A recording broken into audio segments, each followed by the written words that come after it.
সোণাৰুৰ দেশত প্ৰেমৰ সংলাপ।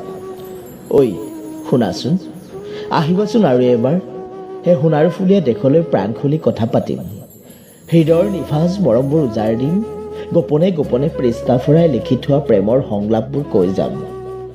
চকুলে হয়তো চাব নোৱাৰিম, কিন্তু তোমাৰ কোলাত শুই গুণগুণাম, কেনেকৈ বুজাওঁ বুকুৰে মৰমবোৰ। তুমি হয়তো হাঁহিবা মোৰ নিৰ্ভেজাল মৰমবোৰ প্ৰকাশ কৰাৰ ভংগীমা। ঐ শুনাচোন, আহিবাচোন আৰু এবাৰ সেই সোণাৰুফুলীয়া দেশলৈ। এইবাৰ কিন্তু তোমাৰ স্পা কৰা চুলিবোৰ মেলি নাহিবা। কাষেদি যাব খুজিলে সোণাৰুজাকে কেৰাহীকৈ চাই সুগন্ধ লয়, কজলা চকুযোৰলৈ চাই কিবা যেন ক'ব খোজে।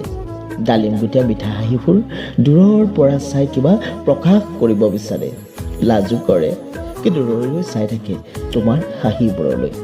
ঐ শুনাচোন, আহিবাচোন আৰু এবাৰ সেই সোণাৰুফুলীয়া দেশলৈ। শাৰী পিন্ধিব নালাগে, এনেও যে ধুনীয়া মোৰ প্ৰেয়সী। সোণাৰুজাকক আগবঢ়াওঁতে কিয় হাঁহিছিল তেনেকৈ? সেয়াত মোলৈ থকা তোমাৰ প্ৰেমৰ স্পষ্টকৰণ। অভিমান নে বেলেগ কিবা জানা?